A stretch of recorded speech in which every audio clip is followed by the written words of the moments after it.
Sometimes I encounter a new word, look it up, and then just 10 minutes later I see it again and realize I have completely forgotten its meaning. I have to open the dictionary all over again. I wonder if there's a better way to hold on to these new words. Our teacher thinks this question is quite interesting. She explains that it's absolutely normal not to remember a new word the first time you see it. We often have to check a word 5 times before we really commit it to memory. Some words, often verbs, might require 10 or 15 repeats. When we learn a new word, the process goes through several stages before we can say that word is truly ours. Only by reaching the last stage can we say we know the word inside and out.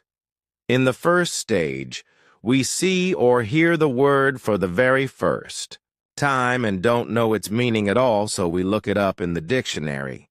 In the second stage, we see the word again, and we remember having come across it before, but we still can't recall its meaning and have to look it up again. In the third stage, we recognize the word and sense its meaning. It might be an animal, an object, or perhaps a verb, but we're still not completely sure. In the fourth stage, we instantly understand the word whenever we see or hear it, but we can't produce it spontaneously. At that point, it's in our passive vocabulary. Only in the fifth stage do we manage to use it naturally when we speak, so it's in our active vocabulary. Understanding these stages clarifies why it's not realistic to remember a new word perfectly the first time you come across it. That would mean jumping over all the in-between stages in one go, which is impossible. We need multiple encounters, reading or hearing the word, so it can progress step by step until it's firmly in stage 5. We can also celebrate progress whenever we move from one stage to another, because that shows we're getting closer to using the word effortlessly in everyday situations. This insight makes sense to me. I used to feel a bit foolish for forgetting a word right after looking it up, but now I see it's perfectly natural. Everyone needs multiple introductions to a word before they can truly remember it.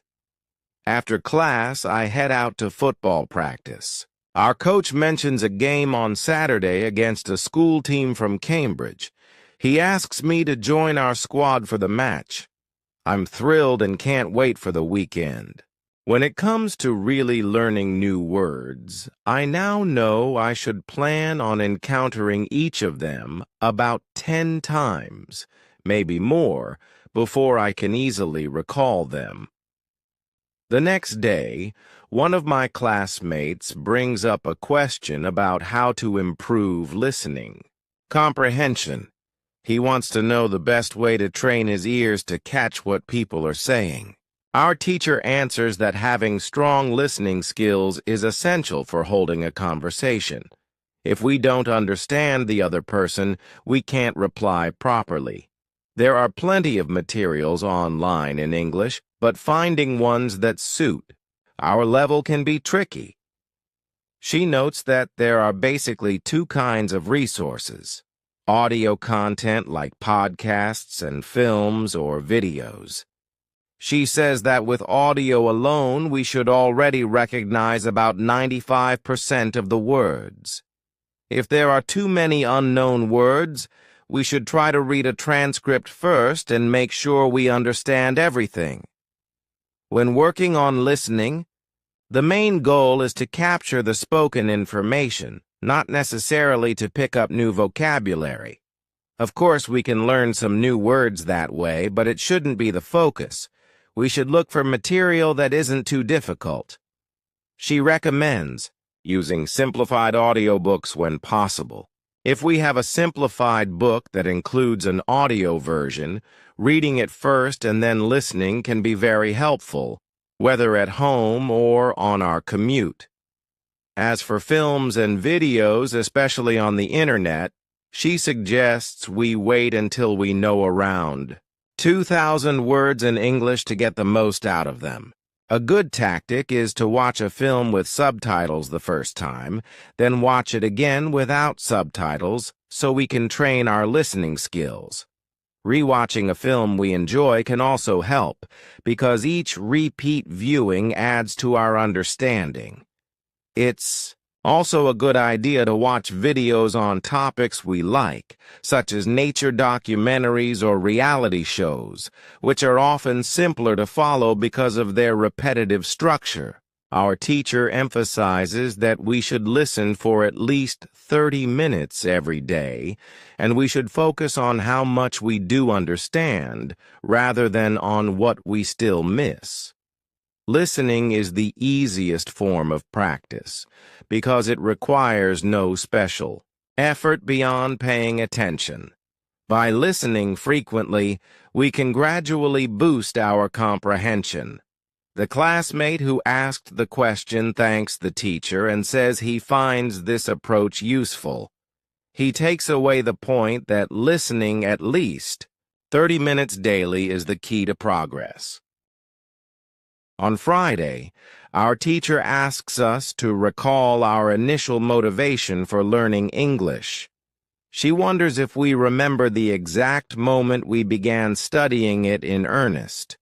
I share that I do recall when I first started developing an interest in English. She invites me to tell the class what happened. I explain that I originally found English difficult in high school.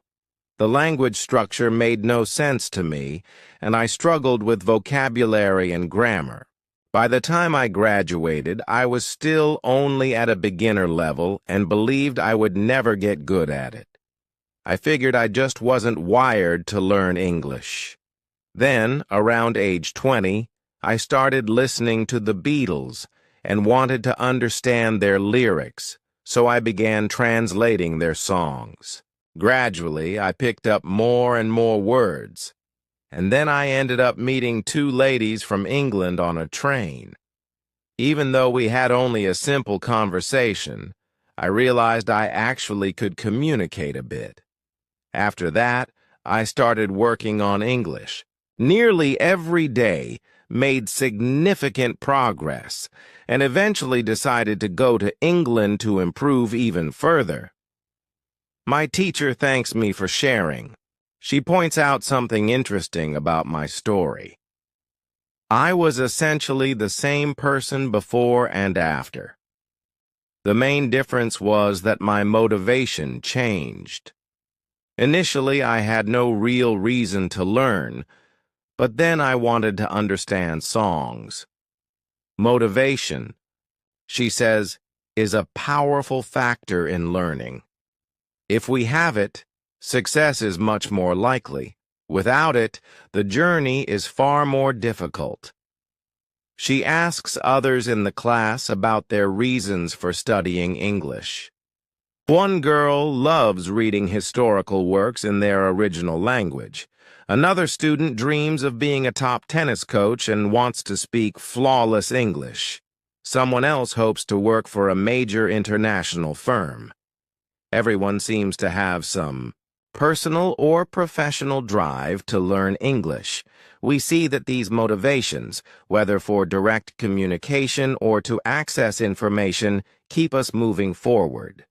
At the end of the class, the teacher asks if we like English. I admit I used to dislike it, but now I'm fond of it because I see how helpful it is and because I enjoy aspects of English-speaking culture. The teacher mentions that taking an interest in anything related to English, music, people, humor, history, can make studying feel less like work.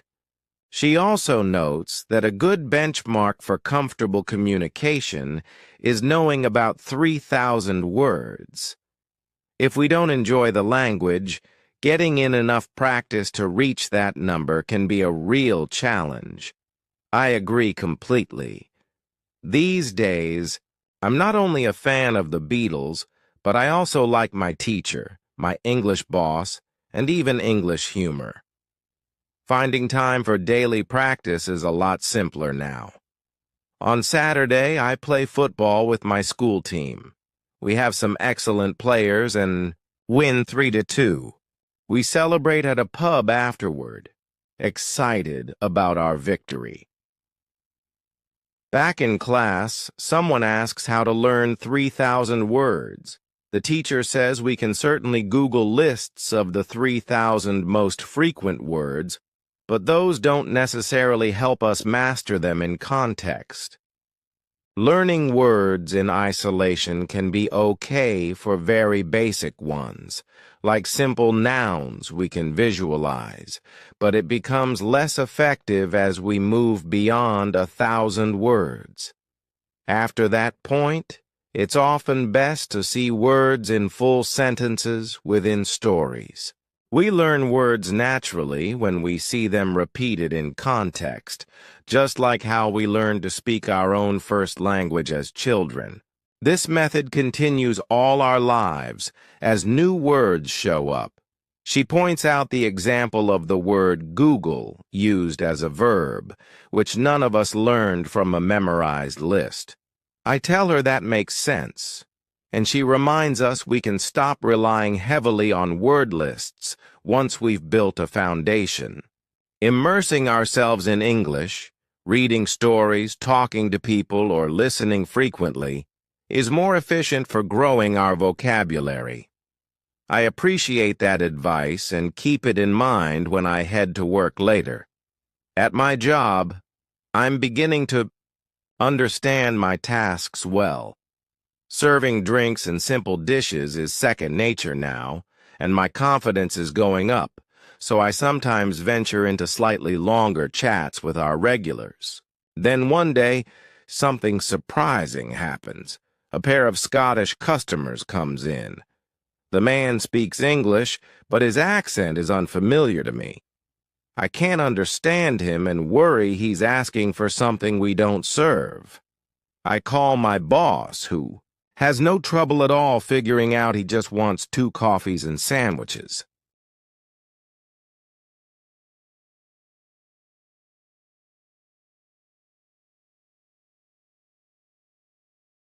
After they leave, I apologize to her for not understanding.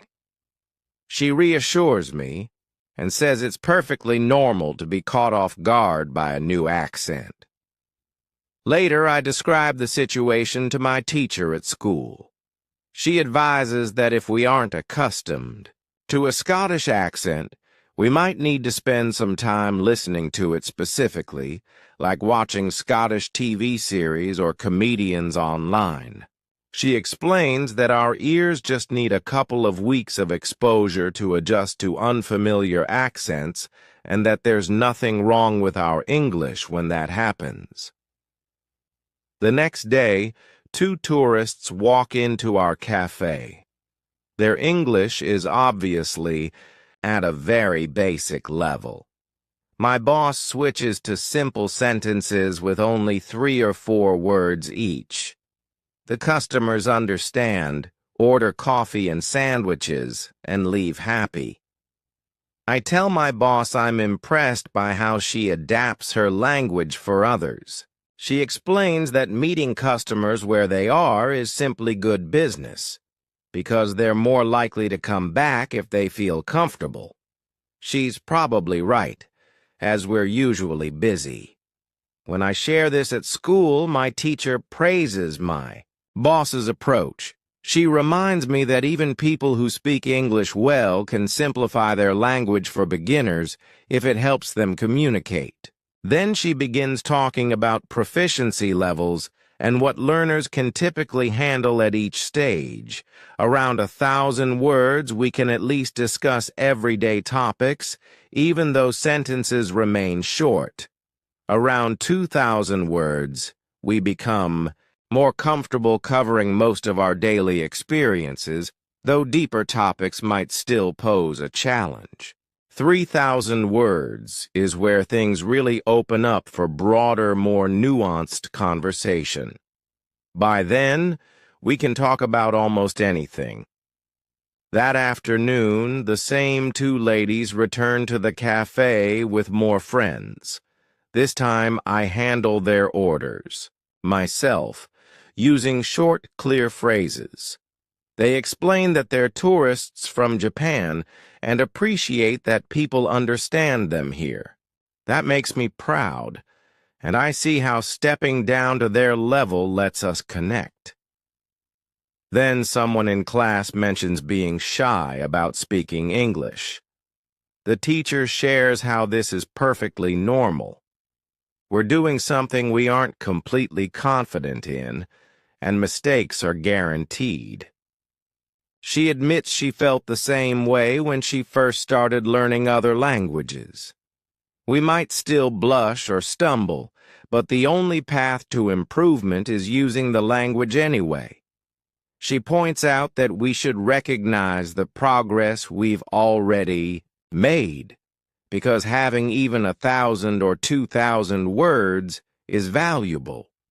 It's better to focus on the fact that we can already hold some kind of conversation instead of berating ourselves for not speaking perfectly.